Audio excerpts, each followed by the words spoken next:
Ọ̀gá lọ̀gá mi, ọ̀gá mi, ọ̀gá. Ọ̀gá tó dára lọ̀gá mi, ọ̀gá. Ìyáàfin Ọ̀rẹ́sànyà ni mo wá wá o. Ọ̀gá mi tí ń ṣọjọ́bí lónìí máa dá gọ́jọ́gọ́jọ́. Àmọ́lẹ́wà bí òdòdó, àlóyìn lẹ́nu, àlóyìn lójú. Principal of Ajégbédá Girls Senior High School ni mo ń ké sí o. Mojísọ́lá oríire àfirè ni lọ́jọ́ gbogbo. Mo bá ẹ láyé mo pè ẹ́ lórúkọ, má máa bínú. Mebórúkọ là pè ládéládé, mebórúkọ là pọ̀ lọ́rùn ọba tó dá wa. Òní lọ́jọ́ ìbí rẹ̀ mà ní dọ́jọ́ ẹkún fún ọ. O ti ṣọdún òní, ó tún ṣe mí sí i nínú owó, nínú ọmọ. Àlàáfíà òun àìkú balẹ̀ ọ̀rọ̀.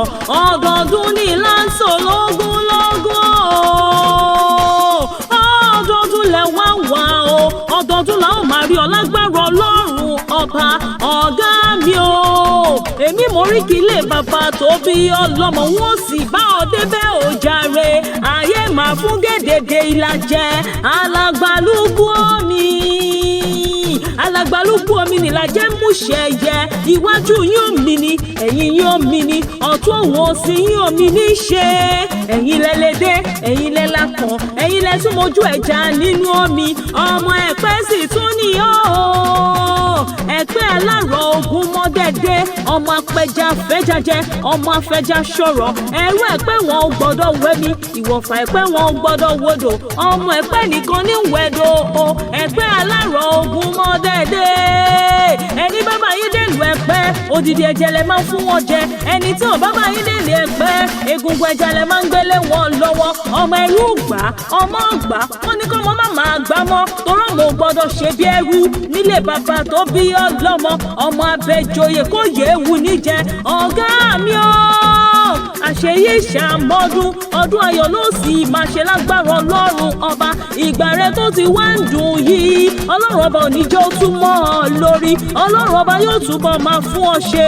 Kó o gbọ́ bí olúgbogbo ti gbọ́, kó o gbọ́ bí olúgbogbo ti gbọ́, kó o gbọ́ bí àwọn àgbàkan tó fọmọ owó ṣòǹde lọ́jọ́ ọjọ́ sí.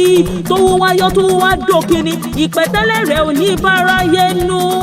Ìwọ ò ní fa ìsàn lògbà lágbára Ọlọ́run ọba. Àwọn ọmọ rẹ̀ ò ní kú mọ́ lójú o. Ẹni ẹlẹ́ni ò ní gbàṣẹ rẹ̀ ṣe lágbára Ọlọ́run ọba. Olórí ni ọ́, ìwọ ò ní dèrò ẹ̀yìn, ó sì ní dìrù lágbára Ọlọ́run ọba. Happy birthday to